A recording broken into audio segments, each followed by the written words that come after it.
भारत की कृषि पर वैश्वीकरण का प्रभाव। तो यहाँ पे जो है हमें भारत की कृषि पर वैश्वीकरण का क्या प्रभाव पड़ा है उसके विषय में बताया गया है।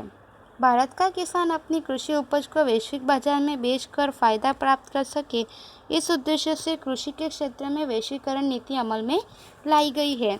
वैश्वीकरण के कारण कृषि के क्षेत्र में कुछ परिवर्तन आए हैं। कृषि फसलों के आयात निर्यात की प्रक्रिया सरल बनाई गई है।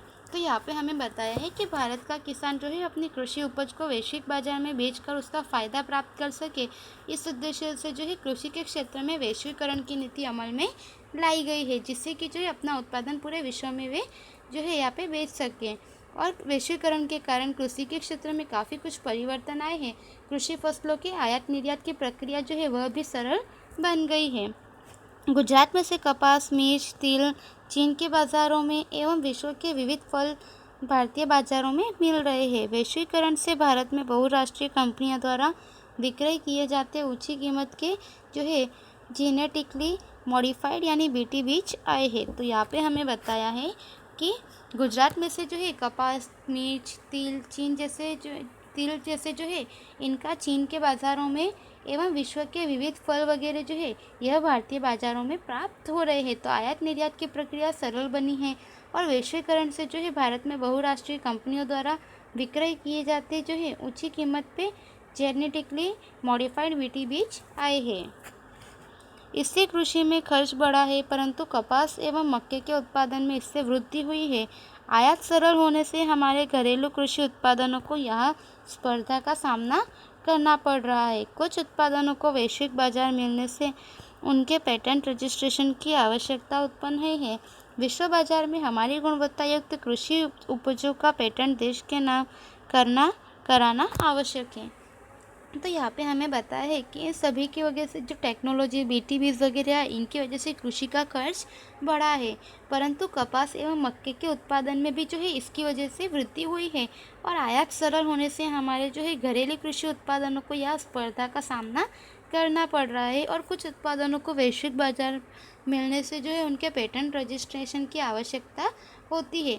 और विश्व बाजार में हमारी गुणवत्ता युक्त कृषि उपजों का पेटेंट जो है देश के नाम से कराना आवश्यक होता है।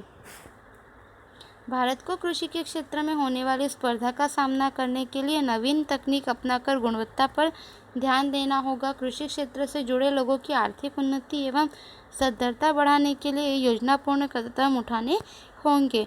बढ़ती जनसंख्या एवं भविष्य में होने वाली कृषि उपजों की मांग के साथ आर्थिक प्रगति की विकास यात्रा को बनाए रखने के लिए द्वितीय हरित क्रांति के लिए ठोस व्यूह रचना बनानी होगी।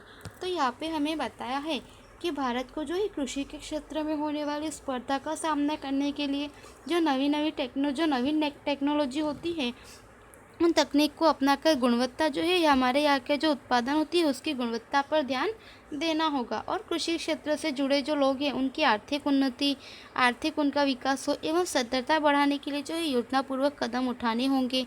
और बढ़ती हुई जनसंख्या एवं भविष्य में बढ़ने वाली कृषि उपज की मांग के साथ जो है आर्थिक प्रगति की विकास यात्रा को बनाए रखने के लिए जो है दूसरी हरित क्रांति के लिए भी ठोस व्यूह रचना बनानी आवश्यक है। तो इस तरह से विद्यार्थी यहाँ पे जो है हमने कृषि का जो भारत में योगदान है तथा किस किस प्रकार से यहाँ पे जो है कौन कौन सी पद्धति से खेती की जाती है, तो कृषि के क्षेत्र में हमने यहाँ पे जानकारी प्राप्त की। और हमारा यह पाठ जो है यहाँ पे समाप्त होता है। यहाँ पे आपको यह स्वाध्याय दिया गया है विद्यार्थियों, जो आपको नोटबुक में लिखना है। धन्यवाद।